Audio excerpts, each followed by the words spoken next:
Hey guys, welcome back to Helper Function. In this video, we will discuss another popular interview question, min stack. So the problem says that we need to design a stack that supports push, pop, top and retrieving the minimum element in constant time. So we need to perform these four operations. First is push x, which means that we push element x onto the stack. Second is pop, which removes the element on top of the stack. Third is top, that will get the top element of the stack. And fourth is get min, that will retrieve the minimum element present in the stack.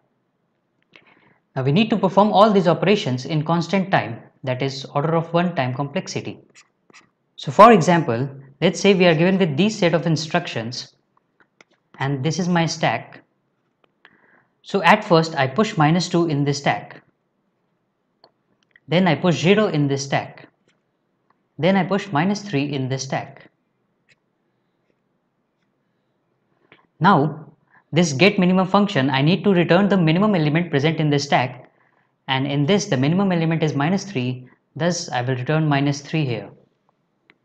Now I need to perform the pop operation, which means that -3 would be deleted. Thus I removed -3 from the stack.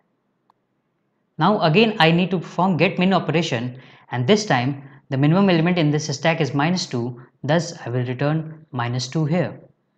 Now we need to do these all things in order of 1 time complexity. So let's see how we are going to solve it. We can achieve the first three operations using a single stack only. Let's say we declare a stack S. So now if I need to push element X into this stack, I will simply do S.push X. If I need to pop the element from the stack, I will simply do S.pop. And if I need to get the top element of the stack, then I will simply ask for S.top, that will return the top element from the stack. But the main challenge here is to get minimum. For this, if I use only a single stack like this, I will have to go through all the elements to get the minimum element. But as we need to do it in constant time, we will have to think of something else. Let's say we declare two stacks, S1 and S2. S1 will be the normal stack and S2 will keep the track of the minimum element. So whenever the getMin function is called, we will return S2.top. This means that S2.top will always have the minimum element of the stack. And if we are required to return the top element of the stack, then we will simply return S1.top.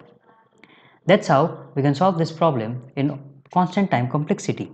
Now instead of using two stacks, we can also have a stack of pair where the first int represents the normal element of the stack in order they are pushed, and the second int represents the updated minimum of the stack.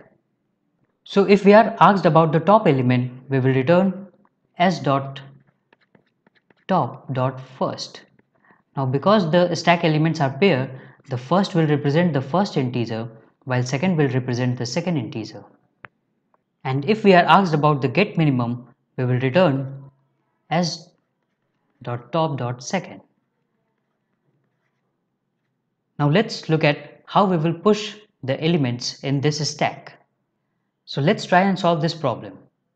Just make in mind that every time we will be updating our minimum. So at first we need to push -2. So the element of the stack would be -2 and also the current minimum element would be -2 itself. Thus we will be pushing -2, -2 in our stack. Next we need to push 0. So my element will be 0, but because 0 is greater than -2, the minimum remains -2. Thus we will push 0, -2 in this stack. Now for the third time, we need to push -3 in the stack, and because -3 is lesser than -2 as well, the minimum gets updated to -3.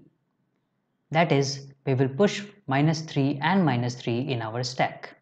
Now we need to get minimum, thus we will be calling S.top.second.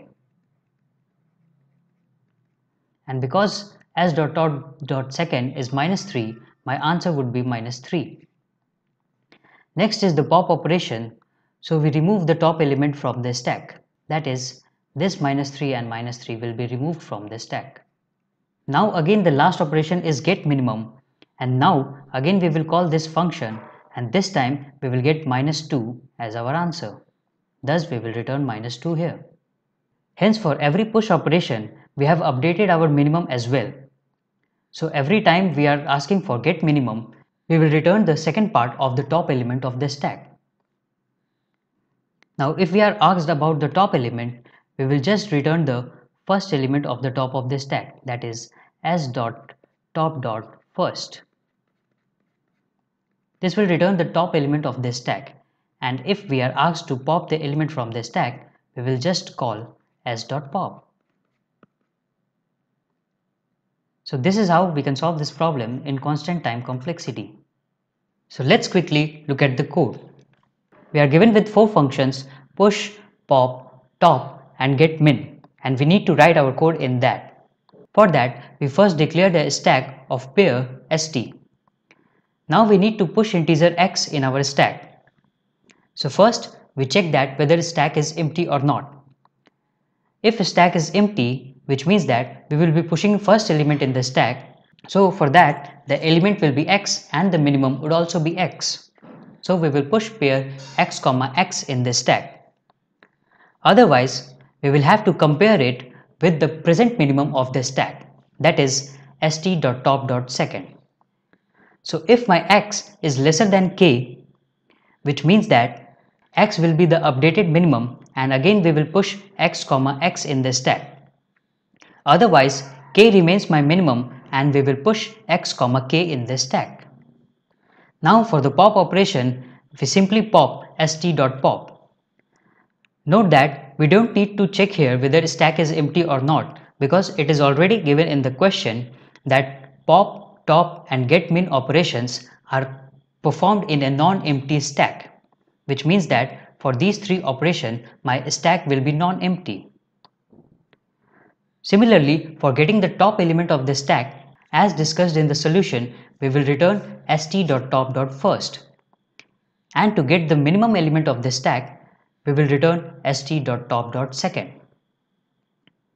So this was all about the problem. I have put the problem link in the description so you can go and solve it.